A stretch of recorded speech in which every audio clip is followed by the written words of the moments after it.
Once upon a time there lived a noble gentleman who had one dear little daughter.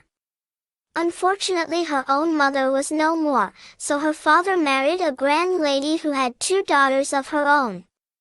But the stepmother was jealous of her stepdaughter as she was much prettier and sweeter than her own children, and she gave her all the hard work of the house to do, whilst the two proud sisters spent their time at pleasant parties and entertainments. The only pleasure the poor child had was to spend her evenings sitting in the chimney corner, resting her weary limbs, and for this reason her sisters mockingly nicknamed her Cinderella. The sisters' fine clothes made Cinderella feel very shabby, but, in her little torn frock and ragged shoes, she was 1,000 times more lovely than they. Now, it chanced that the king's son gave a grand ball, to which he invited all the lords and ladies in the country, and members of the public. For days her step-sisters could talk of nothing but the clothes they should wear and the grand folk they hoped to meet. When at last the great day arrived, Cinderella was kept running about from early till late, decking the sisters, and dressing their hair. "Don't you wish you were going to the ball?" said one of them. "Indeed I do," sighed the poor Cinderella. The sisters burst out laughing. "A pretty spectacle you would be," they said rudely. "Go back to your cinders, they are fit company for rags." Then, stepping carefully into their carriage, they drove away to the ball. Cinderella went back to her chimney corner, and tried not to feel envious, but the tears would gather in the pretty eyes, and trickle down the sorrowful little face. "What are you crying for, child?" cried a silvery voice. Cinderella raised her eyes and saw her fairy godmother. "I do so want," began Cinderella, then her sobs stopped her. "To go to the ball," finished the godmother. Cinderella nodded. "Well, leave off crying, be a good girl, and you shall go. Run quickly into the garden, and bring the largest pumpkin you can find."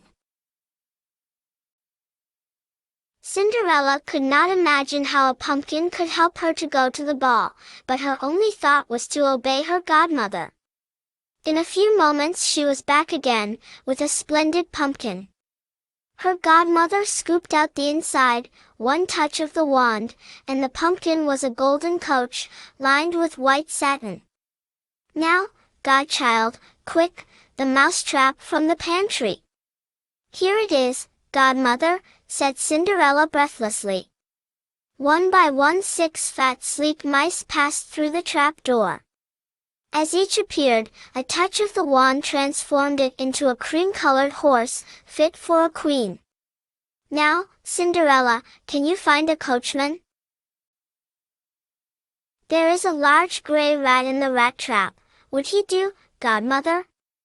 "Run and fetch him, child, and then I can judge." So Cinderella ran to fetch the rat, and her godmother said he was just made for a coachman, and I think you would have agreed with her had you seen him a moment later, with his powdered wig and silk stockings. "Oh, godmother," she cried, "it is all so lovely." Then suddenly she thought of her shabby frock. "There is my white muslin," she said wistfully, do you think?"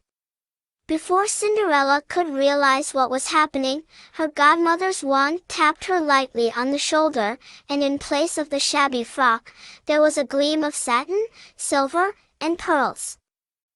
Ah! Who can describe a robe made by the fairies? It was white as snow, and as dazzling. Round the hem hung a fringe of diamonds, sparkling like dewdrops in the sunshine. The lace about the throat and arms could only have been spun by fairy spiders. Surely it was a dream. Cinderella put her daintily gloved hand to her throat, and softly touched the pearls that encircled her neck. "Come, child," said the godmother, "or you will be late." As Cinderella moved, the firelight shone upon her dainty shoes. "They are of diamonds," she said. "No," answered her godmother, smiling, "they are better than that. They are of glass, made by the fairies. And now, child, go, and enjoy yourself to your heart's content. Only remember, if you stay at the palace one instant after midnight, your coach and servants will vanish, and you will be the little gray Cinderella once more.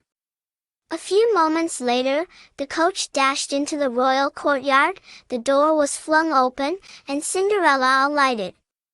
As she walked slowly up the richly carpeted staircase, there was a murmur of admiration, and the king's son hastened to meet her. "Never," said he to himself, "have I seen anyone so lovely." He led her into the ballroom, where the king, who was much taken with her sweet face and pretty, modest manners, whispered to the queen that she must surely be a foreign princess. The evening passed away in a dream of delight, Cinderella dancing with no one but the handsome young prince, and being waited on by his own hands at supper time.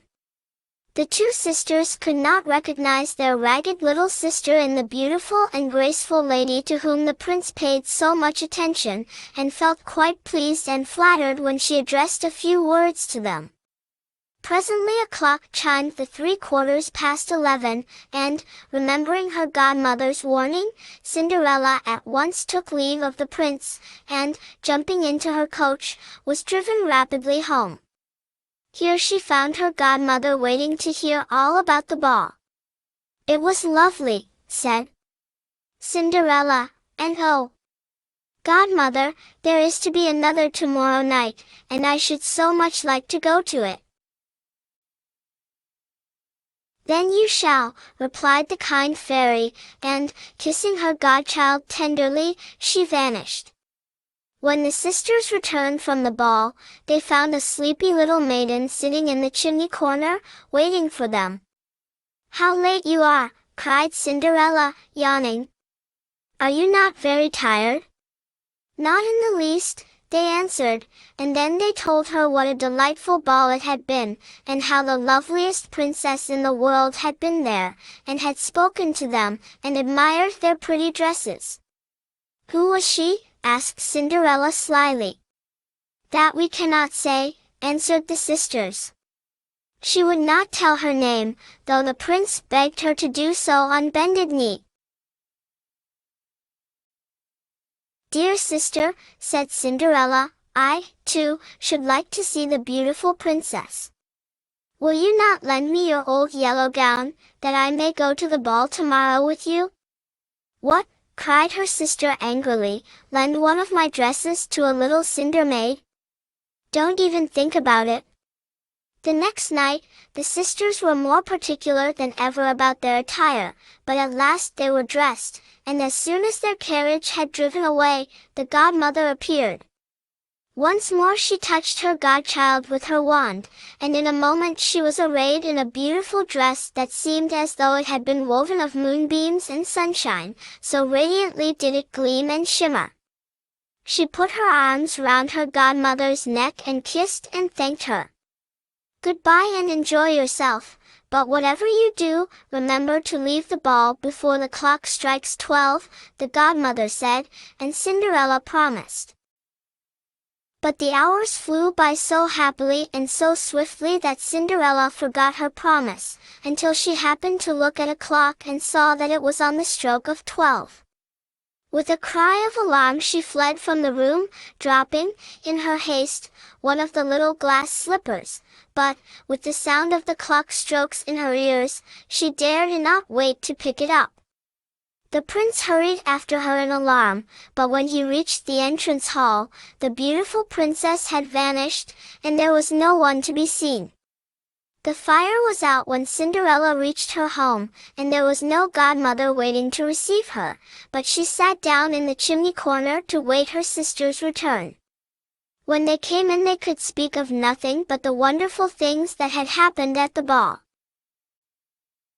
The beautiful princess had been there again, they said, but had disappeared just as the clock struck 12, and though the prince had searched everywhere for her, he had been unable to find her. He was quite beside himself with grief, said the elder sister, for there is no doubt he hoped to make her his bride.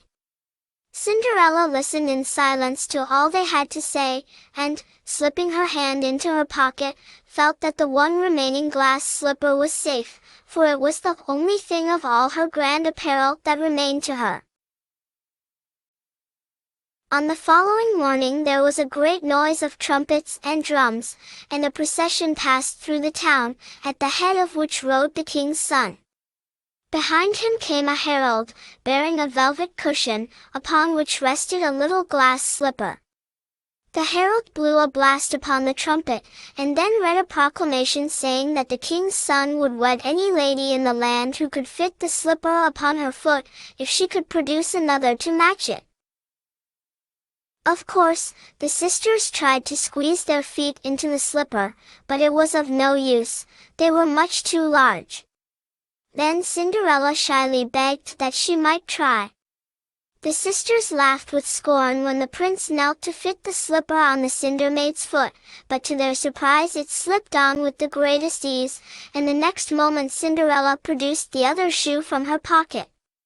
Once more she stood in the slippers, and once more the sisters saw before them the lovely princess who was to be the prince's bride. For at the touch of the magic shoes, Little Gray Frock disappeared forever, and in place of it she wore the beautiful robe the fairy godmother had given to her.